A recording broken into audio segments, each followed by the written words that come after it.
Hello and welcome back to Animated Literacy. This is part 11 of the overview and research for the program. In part 10, we talked about the power of weighting and the use of the drawing component to teach children how to weight, and we also looked at some transferring of the words that we learned to draw and label to the rewriting of pattern songs. In this session, we're going to be talking about labeling the parts of those pictures. So we'll do a heavy concentration on learning patterns. We've talked a lot about phonological awareness and that how phonological awareness lays the foundation for word recognition. But phonological awareness is not enough by itself. We also have to be able to connect those sounds that we're learning to recognize and manipulate and blend into words. And in order to do that, you have to recognize the letters and the patterns that are used to spell those words. And that recognition has to become automatic. So we have to overlearn those patterns. So now we're back to talking about memory again. Several years ago, I was fortunate enough to be able to attend a workshop with Glenn Capelli. And he talked about this problem. If you had no books and you had no written language and you had no computers, how would you store your history and your culture so that you could pass it on to the generations that come after you? Well, he has done a lot of work with the Aborigines with Australia, and he talked about how they solved that problem. The Aborigines use the basic components of the arts for passing on their history and culture. So everything that they tell stories, they sing songs, they move, they dance, they gesture, and they draw pictures. And so because the arts are primarily there to stimulate emotions, and emotion is so critical to memory, they're able to pass on their history and culture without any books or any written language whatsoever. The power of narrative is talked about by Robert Sylvester. In order to be able to remember our stories, we have to be able to connect them to prior knowledge. And narrative has this unique ability to access that prior knowledge. As soon as you tell someone a story, they want to tell you a personal story similar to the one that you just told. Many teachers have faced this dilemma. A guest comes into the classroom. The teacher tells the class that they have a guest in the room. He's going to tell the class some interesting information, and afterwards you can ask the guest a question, but you can't tell him a story. But all the students, in many cases, want to tell a story. Well, rather than being frustrated by that, we should be celebrating that, because what has happened is our guest has accessed the children's prior knowledge by telling them a story. You see this happen all the time. I got on a plane one day and a gentleman sat down next to me and he says, I have to tell you what they did to my luggage on my last trip. And so he told me this luggage horror story. Well, the previous trip that I'd had, one of my suitcases had fallen off the trolley, got stuck underneath the trolley and drug around the tarmac until it came to me much, much later in a plastic bag. And the only reason that anything was still in the suitcase was because it had a strap around it that survived. So I told him that story, and the person in the seat in front says, oh, I got to tell you what they did to my backpack on the last story. So there's kind of this automatic chain reaction that takes place when you tell a personal story. The next person wants to tell you a personal story. So there's a lot of power in that. When we're singing, we're accessing that rhythm and melody and all the same things that children respond to even before birth, and it leads to movement because of the rhythm and the beat of the song. And then when we're drawing, we're accessing our visual memory, which is what children need to be able to do when the pictures are missing from their books. They have to be able to paint those pictures in their mind. So pre-literate societies have used the arts to do that really well. So animated literacy uses the arts in all of our lessons to stimulate that. And when we're doing our drawing, we're going to be putting our labeling right next to it and talking about our letter patterns so that the brain will permanently connect those letter patterns to the emotion of the drawing and the visualization of the drawing. So we're going to begin by going back and drawing our pup once more. And you could go to a different drawing, but it's also fine to go back and repeat specific drawings. And when we do that, we're going to once again work on our weighting. So everybody take your cap off your pen, hold it up in the air in your ready position, and don't draw until I finish my drawing. So we're going to begin with 2 circles for eyes. Form your 2 circles and then show me your ready position once more. Now we're going to put a dot in each circle. So put your dot wherever you want in your circles and show me your ready position once more. Now we're going to make a nose with another circle. Show me your ready position. Now we're going to make a mouth. So draw 2 curves on your paper. Now show me when you're ready for a tongue. Now let's make a curve for the tongue. Show me when you're ready for whiskers. Now we're going to make little circles and color them in. We're not going to pound with our pen. Show me when you're ready for a head. Let's make a circle all the way around the face. Show me when you're ready for ears. Let's make an ear over here, an ear on this side. And show me when you're ready for legs. Let's come down from this ear, across over to this ear, and up, and make a straight line down the middle so you can see 2 of his legs. Show me when you're ready for paws. Let's make 1, 2, 3 lines here. And the more you do this, the faster you can go on your drawing because the kids pick up that process. Show me when you're ready for a tail. Let's put a nice tail on. Now we need to label our pup. Everybody show me the first sound in pup. Oh, I like the way you're painting. How did Polly Panda spell that sound?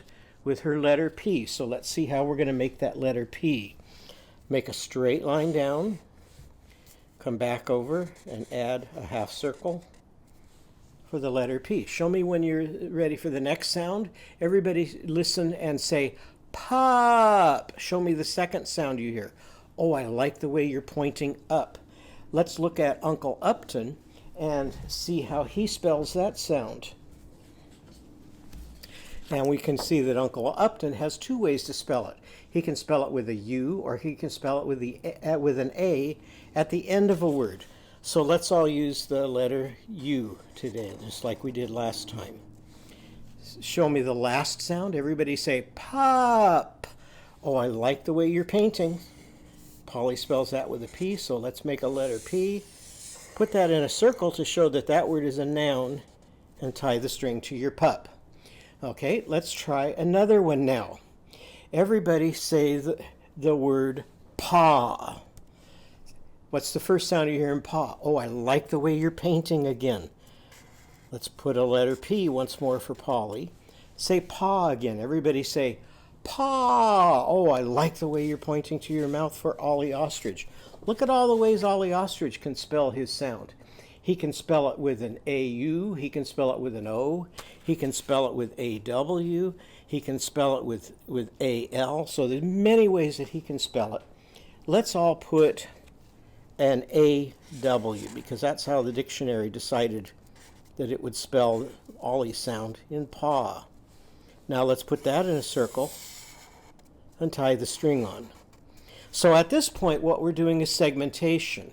This is what you have to do when you spell. You have to listen to the sounds, and then you have to know how to spell those sounds. Or in the case of animated literacy, you really don't have to know how to spell those sounds because all you have to do is look up at the chart of all of your characters. And in the classroom, I have either a big chart of all my characters that looks something like this, or I have the individual half-size or full-size picture cards up on the wall. So when children, if they can hear a sound, then they can simply go to the chart and look and find a way to spell that sound. And we'll talk about in our next session that they don't have to spell it the way the dictionary does. They can spell it the way Shakespeare might have done it. So we'll talk about Shakespearean spelling in our next section. So we need to teach both segmentation and we need to teach blending. So I use a different process for teaching blending. When I'm teaching blending, I recognize that it's the vowel in the middle of the word And it's the rhyme that includes the vowel plus anything that comes after it that good readers recognize and poor readers fail to notice. So in order to highlight that, when I'm doing blending, I usually start with the vowel in the word rather than the initial sound. So let's go over here and let's write AW again. What was our sound for AW when we did paw? Ah, so let's do that again. Ah, who can find something else in our picture that ends with ah? So now the children look around and they may or may not notice. If they do notice that claw, then we'll go ahead and segment that. If they don't notice, I'll go, oh, I found it. It starts with crazy camel sound. So everybody make a C on your page and go k. Then it has Lizzy Lamb sound, so put an L on your page. Oh, now let's put those sounds together. Claw. Again, claw. Can anybody tell me what that says? Claw. So let's put a circle around that because it's a noun and tie the string to the claw. Okay, so now we can go ahead and we can start to label other parts. And again, what I'm focusing on here is I want them to notice the rhyme in the word. So if I come up here and I put an O, who can show me the sound for O? Ah, for Ollie Ostrich. If I put a G after that O, who can tell me what those two sounds are? Og. Again, og. Who can find something in our picture that ends with og? Oh, we don't have to call it a pup. We could also call it a dog. Who can show me the sound that dog begins with? Oh, I like the way you're dancing. Now we look and we find Daisy Dragon. How does Daisy Dragon spell her sound? With a D. Okay, so we're going to make a circle. And then we're going to make a straight line coming down to our circle. And that word says dog. So now we can draw our circle around dog. Now it's critical for word recognition that children become very proficient at noticing the rhymes in words. So that's why I put a lot of effort into directly teaching those rhymes. Because a good reader can quickly recognize words by analogy. They can look at the onset and associate it with another word that has the same onset. So they can recognize the D, and here we have dancing, and we've got dog, and we've got daring, and we've got dot, and all these words we might think of that begin with D. And then we look at the rhyme, and we've got og. Think of all the words that end with the og. We've got dog, blog, clog, slog, flog, frog, fog, grog, smog, nog, hog, log, jog, and cog all end with that og sound. So by associating og with the dog, the brain can then recognize other words that have that og sound if it recognizes the rhyme. So that's learning to decode by association or by analogy. But a reader who can't find the vowel or who can't quickly locate the rhyme doesn't have that strategy available to them. So let's do another one that begins with our rhyme. Everybody put an O on your page and put a U. That's the sound that OU makes most of the time. Ow! So here's Grouchy Owl grabbing his head. Put a T followed by an H. What does TH spell? TH spells for thirsty. Now let's put those two sounds together. Outh. Outh. Is there an outh on our page? Who can find something that ends with outh? Oh, mouth ends with outh. Who can show me the first sound in mouth? Oh, I like the way you're moving your magic mop. Now look up at the board, find the spelling for Mimi Mermaid's sound. Oh, she spells it most of the time with an M, although sometimes she spells it with an MB at the end of a word. So now we can put our circle around mouth to show that that's also a noun and tie the string to the mouth. Okay, let's do another one. Everybody put an A and then an I on your page. Who can show me the sound for AI?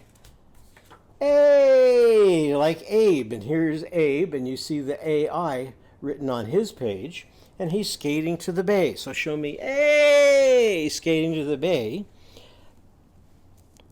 Put an L after it. What did we do for L? Ooh, laying our head on lemon leaves. So let's put those two sounds together. Ale. Now you notice when we start with the vowel, it's really easy to blend those sounds. Sometimes it's difficult to blend a consonant and then a vowel, but it's really easy to blend a vowel followed by a consonant. So this says what? Ale. Who can find something on our page that ends with ale? Oh, tail. Show me the first sound in tail. Oh, I like the way you're tickling. Look at Timmy Tiger's picture. How does Timmy spell that sound? With a T. So let's put a T on our page and put our circle around and draw our line to the tail. Everybody put an O. Now leave a space or a blank and put an E. So notice I left a space in there. What does O blank E spell? Oh, O blank E is a way to spell Old Joe Crow's sound. And here it is up here in the corner for Old Joe Crow. And what does Old Joe Crow do? Oh, he's rowing. So he's going, oh, as he's pulling back on his oars. Okay, now let's put an S in the middle.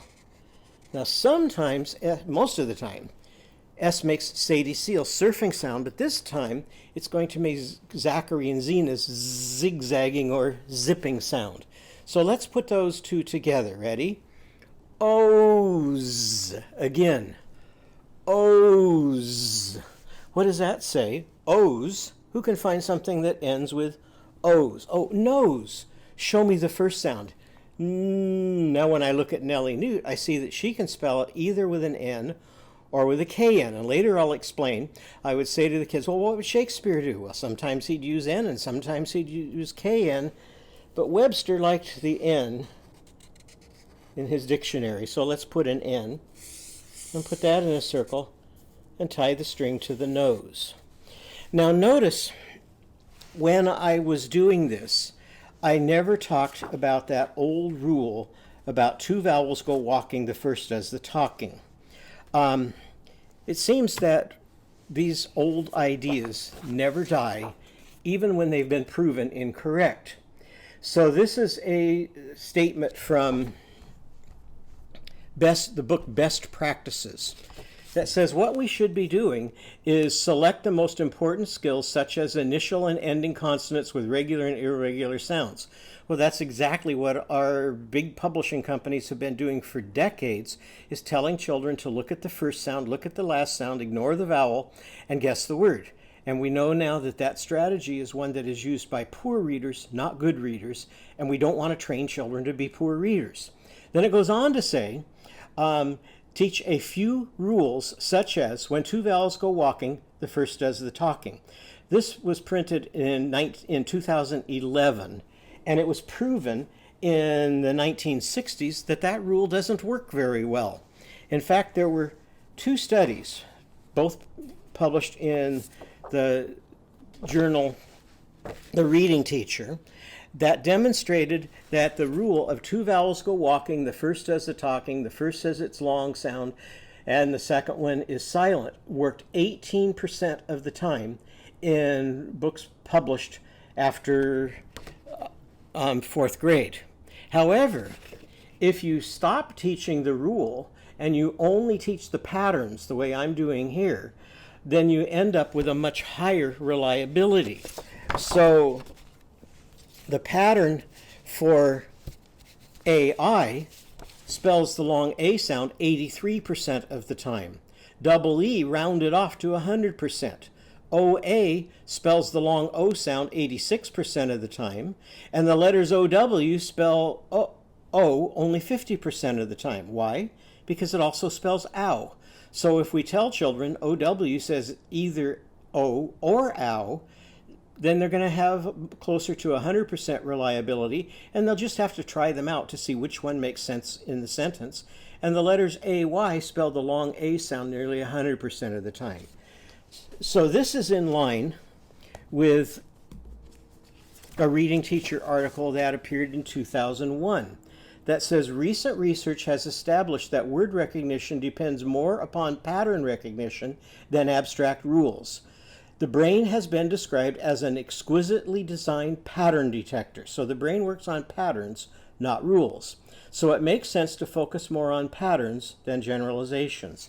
And that's what we're doing here. We're simply telling children that AI says A, O blank E says O, OU says ow most of the time, but sometimes it says oo, and AW says ah. Very easy to teach that, where those patterns are really, really difficult to teach. So now we have labeled the parts. So now, just like we did in our last session, we need a place to use those parts. So here, what we're going to do is take an old song that allows us to start using parts. And so I'm sure many of you are familiar with the song, The Wheels on the Bus. And so that song goes like this. The wheels on the bus go round and round, round and round, round and round. The wheels on the bus go round and round, all around the town. Then we changed it. The tail on the cat goes back and forth, back and forth, back and forth. The tail on the cat goes back and forth, all around the town. The fleas on the dogs hop on and off, on and off, on and off. So now one of the really great things with this is after we have drawn our parts, we can start to plug those into our song.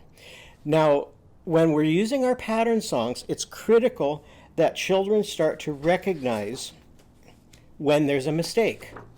And here's a statement from Becoming a Nation of Readers that tells us that poor readers fail to find inconsistencies in their reading, and they'll read something as though it made sense even if it doesn't. So what we want children to do to improve comprehension is start to notice problems.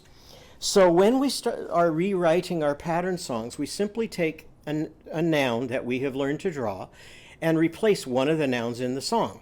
So in this song, we're going to replace bus with pup and see what happens. So I stick that in and I sing to the kids.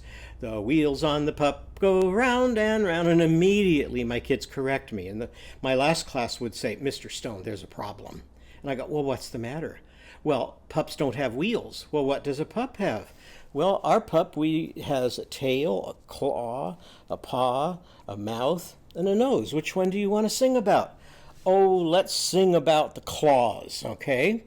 So now let's, instead of wheels, let's sing claws. The claws on the pup go round and round. Oh, Mr. Stone, there's a problem. Well, what's the matter now? Well, pups don't have claws. Or pups don't have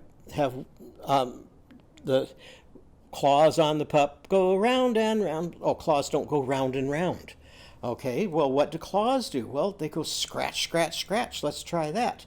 The claws on the pup go scratch, scratch, scratch all around the town. Oh, Mr. Stone, my pup is not in town. My pup is on the farm, or my pup is in the house, or my pup is in the apartment, okay? The claws on the pup go scratch, scratch, scratch all around the farm. So how many times do you think we can rewrite the pattern song, Wheels on the Bus, track that song, look at the words in it, say the sounds in those words, say how to spell those words. And so our drawing component associated with our pattern song component becomes a viable alternative to those simple little books. Because when it comes book time, I don't want to spend it in simple language. I want to have my books to teach vocabulary and sentence structure and high-level comprehension. Now I have my drawing component and I have my pattern songs for teaching word recognition, and those are the two primary things that we need to teach, are word recognition and listening comprehension. So thank you for joining me again, and in our next session we're going to take a look at the Shakespearean spelling that I mentioned in this session. Hope to see you then.